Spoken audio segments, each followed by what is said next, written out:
right now. Tonight, President Donald Trump continues to make strides towards fulfilling his campaign promises. Since taking office more than a week ago, he's now taken several actions focusing on transgender people.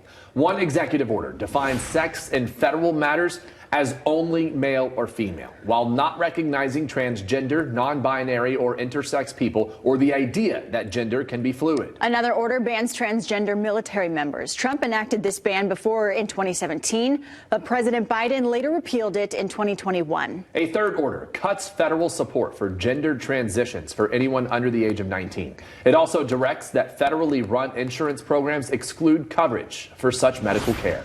The order states that the U.S. will not fund, sponsor, promote, assist, or support the so-called transition of a child from one sex to another, and it will rigorously enforce all laws that prohibit or limit these destructive and life-altering procedures.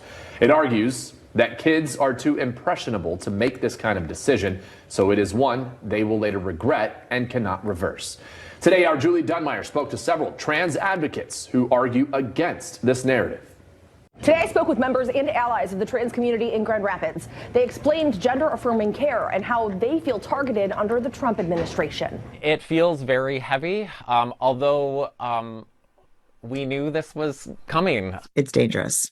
It's hard. It's really scary. It's disturbing. Members and allies of the trans community are concerned. The name of the executive order is inflammatory on purpose. It's a scare tactic meant to rile up a lot of feelings in the country. This comes after the executive order titled, quote, "Protecting Children from Chemical and Surgical Mutilation" was signed. It's a gross mischaracterization of what gender-affirming care is for children. Take it from Roz Keith, a parent of a trans son and founder of the nonprofit Stand With Trans. Roz explains young children, like, for example, a 5-year-old, would only ever undergo something like social changes. There are no medical changes that are going to happen at that age. Once a child hits perhaps 10, 11, 12, if they have been insistent, persistent, and consistent with that gender declaration, then probably what comes next is a consultation with a pediatric endocrinologist. The endocrinologist prescribes hormones, but you don't walk into the doctor's office and get a prescription. Ollie Robison, a trans employee from the Grand Rapids Pride Center, calls these times dark. I think that we're just in for a lot more. And Erin Brevka, a trans woman who just celebrated officially changing their name, worries what the future holds.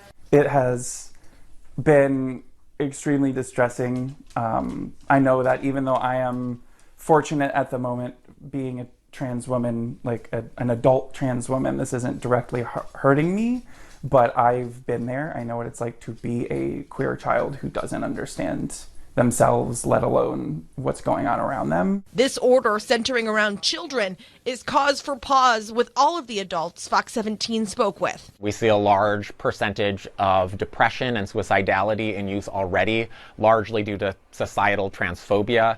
And taking away care will result in premature, preventable deaths of kids. All saying this appears to only be the beginning, but hope is not lost. This story will be on the internet. People will see this. So many people get upset or annoyed that the trans experience keeps getting shoved in their face, or that we're being loud, and if we just quieted down, they wouldn't be bothered by us so much. But I feel like most trans people, including myself, also kind of want that. Like, I don't want to constantly be talking to people about my gender or my story or what it means to be a transgender person, but I can't not keep having this conversation if my rights are going to keep being threatened like this. Julie Dunmeyer, Fox 17 News. As Julie's story mentioned, gender-affirming care for youth isn't always medical in nature. So what does it look like? First, there's an evaluation and diagnosis. That often happens with a pediatrician and or a mental health specialist. Some trans youth may decide to start with a social transition that involves a new hairstyle, clothing, name, or pronouns. Medical care can include puberty blockers, which are reversible and also give someone time to explore their gender identity.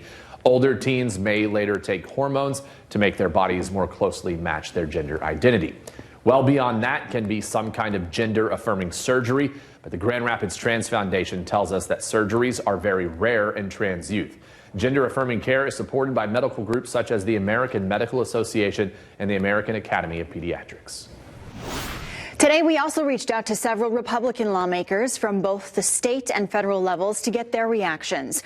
We spent a few minutes with State Representative Brad Paquette from the 37th District, which includes portions of Berrien and Cass counties in southwest Michigan. He says he supports the president's order and for the last few years has been looking at how this is handled in Michigan. He says pharmaceutical and surgical intervention is what the president is trying to stop. And so hopefully there will be enough people standing out saying that this is harming children, because these are the most vulnerable individuals among us, and they're becoming pharmaceutical customers for life. And no child should have to be thankful that they were able to grow up without hand of intervention and be able to grow through puberty. No child should be thankful that they were able to go through puberty without hand of intervention. And this is what's happening in our state right now, and it needs to end. We also received a statement from the Republican Congressman Tim Walberg, who represents Michigan's 5th Congressional District in southwest Michigan. It reads, many children and teens go through challenging, awkward, and uncertain times as they grow up. Permanent, life-altering decisions made during these times can lead to immense regret. That's why we have laws in place to prevent children from making many permanent decisions that they are not capable of fully consenting to. Regardless of one's thoughts on the topic, it should be common sense that taxpayers are not funding gender transitions for minors.